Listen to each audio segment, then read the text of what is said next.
Pada kesempatan kali ini, kami dari kelompok 1 mata kuliah Hukum Lingkungan kelas A Fakultas Hukum Universitas Diponegoro akan menyampaikan hasil diskusi kelompok kami dengan tema Perencanaan Nasional harus menyelesaikan konflik antara lingkungan dan pembangunan yang akan dikaitkan dengan pembangunan Ibu Kota Baru Nusantara. Perkenalkan, nama saya Muhammad Yusuf Kamal. Lingkungan atau lingkungan hidup menurut Undang-Undang Nomor 32 Tahun 2009 tentang Perlindungan dan Pengelolaan Lingkungan Hidup adalah kesatuan ruang dengan semua benda, daya, keadaan, dan makhluk hidup termasuk manusia dan perilakunya yang mempengaruhi alam itu sendiri, kelangsungan peri kehidupan, dan kesejahteraan manusia serta makhluk hidup lain. Melihat kondisi di lapangan, banyak terjadi perusakan lingkungan hidup yang dilakukan oleh manusia yang berakibat pada ketidakseimbangan lingkungan. Indonesia sendiri juga memiliki berbagai permasalahan lingkungan hidup, mulai dari deforestasi hutan, pembuangan limbah ke laut, hingga eksploitasi sumber daya alam secara berlebihan. Pada rentang tahun 2019 sampai tahun 2020 telah terjadi deforestasi hutan seluas 61.655,60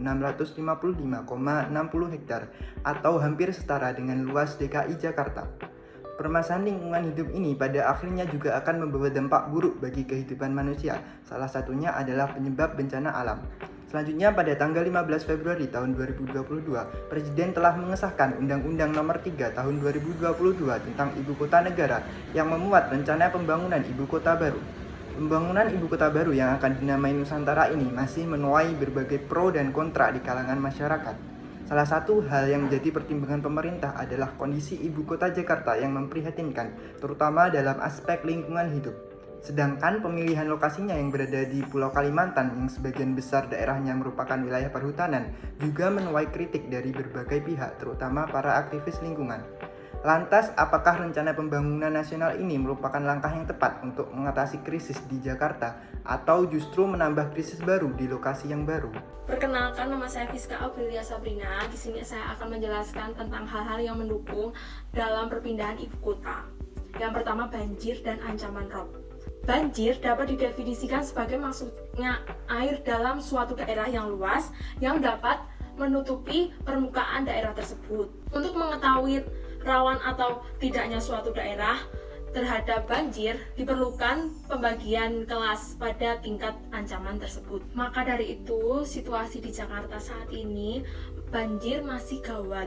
Bisa dilihat pada awal tahun 2022 melibatkan banjir di titik Jakarta. Memang banjir ini dikarenakan juga faktor lingkungan yang tidak sehat dan pembuangan sampah sembarangan.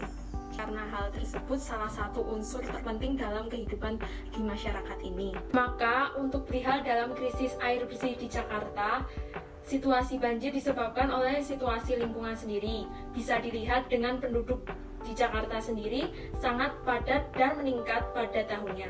Sebagai ibu kota diharapkan untuk memiliki fungsi suatu wilayah yang baik, termasuk antisipasi bencana alam yang juga air bersih yang ada di sana. Halo, nama saya Mutiara Pramesti. Di sini saya akan melanjutkan mengenai hal-hal yang menjadi hal pendukung terkait pemindahan ibu kota. Yang ketiga, adanya kepadatan penduduk di Jakarta. Seperti yang kita tahu, dengan luas 660 km persegi dengan jumlah penduduk sekitar 11 juta, kepadatan penduduk di Jakarta mencapai 16.937 jiwa per kilometer persegi. Hal ini tentunya mendukung adanya pembangunan yang terpusat di kota Jakarta. Adanya pembangunan ini tentunya akan memberikan dampak kepada lingkungan, seperti sungai-sungai mulai tercemar, banyaknya lahan-lahan kumuh, dan tentunya sumber daya alam di Jakarta akan terkuras habis. Yang keempat, adanya konversi lahan terbesar yang terpusat di Pulau Jawa. Sejak zaman dahulu, pembangunan memang terfokus hanya di Pulau Jawa, yang tentunya akan mengganggu ekosistem lingkungan, seperti adanya lahan yang gersang, tidak adanya area resapan air, yang akan menimbulkan dampak seperti banjir. Jika banjir ini terus-menerus, maka akan terjadi krisis air bersih yang mana akan mempersulit masyarakat Pulau Jawa. Dan yang terakhir adalah ancaman gempa bumi serta kenaikan air laut di Jakarta. Dengan adanya pembangunan yang terus-menerus membuat tanah di Jakarta itu semakin turun.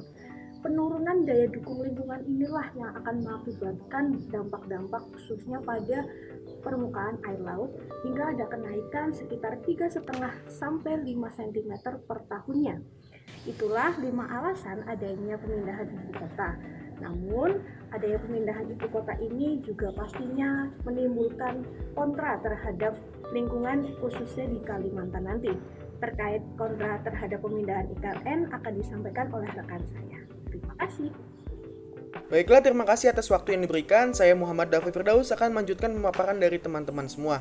Di sini saya akan membawakan pandangan kontra mengenai ibu kota negara baru. Yang pertama, ibu kota negara baru dikhawatirkan akan menimbulkan deforestasi hutan di Kalimantan. Kalimantan sebagai sebuah pulau yang kita kenal merupakan pulau hutan hujan tropis yang begitu lebat dan berisikan aneka ragam hayati yang begitu banyak. Akan tetapi, hal tersebut akan terancam akibat pembangunan ibu kota negara baru yang akan menggunakan 40.000 hektar luasnya di Kalimantan Timur. Di lokasi IKN sendiri setidaknya terdapat kawasan konservasi esensial seperti Tahura Bukit Soeharto, hutan lindung Sungai Wan, serta cagar alam Teluk Adang. Seperti pada Tahura Bukit Soeharto yang 34% wilayahnya masuk ke dalam IKN, maka tentunya akan menghilangkan dari kawasan hutan tersebut. Kemudian ada hutan lindung Sungai Wan dan cagar alam Teluk Adang yang merupakan wilayah dari hutan mangrove di Kalimantan sendiri yang akan setidaknya terdampak dari pembangunan IKN tersebut. Perkenalkan, nama saya Devito Ardianova. Di sini saya akan melanjutkan terkait kontra dari pendirian IKN, yaitu mengancam kelestarian alam dan hewan. Keberadaan kawasan konservasi yang berada di lahan IKN dapat mengancam apabila pembangunan IKN tidak memiliki rencana perlindungan kawasan konservasi. Pemerintah memiliki tanggung jawab besar untuk memulihkan kembali fungsi hutan dan mempertahankan kawasan Tahura tersebut karena berada di dalam kawasan IKN.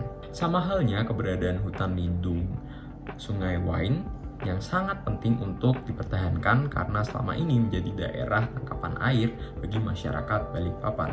Kondisi Teluk Adang juga terus mengalami degradasi fungsi ekosistem akibat dari pertambakan oleh masyarakat, pemukiman, maupun pembangunan akses bagi pelabuhan batubara. Tidak hanya ekosistem hutan yang terancam, keberadaan populasi satwa liar di 3 kawasan di atas juga terancam. Tahura Bukit Soeharto selain keanekaragaman hayati yang tinggi, terdapat satwa dilindungi yang saat ini statusnya juga terancam, yaitu orangutan. Di lokasi hutan lindung Sungai Wain juga menjadi rumah bagi beberapa satwa endemik seperti bekantan kahau.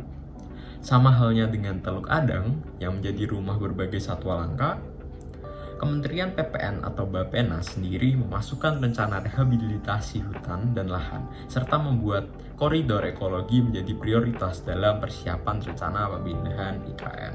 Halo semua, perkenalkan nama saya Rifki Saputra Abdullah. Kesimpulan, berdasarkan pembahasan sebelumnya, maka dapat diambil kesimpulan bahwa pemindahan ibu kota negara sebagai proyek perencanaan nasional dalam upaya menyelesaikan konflik antara lingkungan dan pembangunan memperoleh argumen pro dan kontra.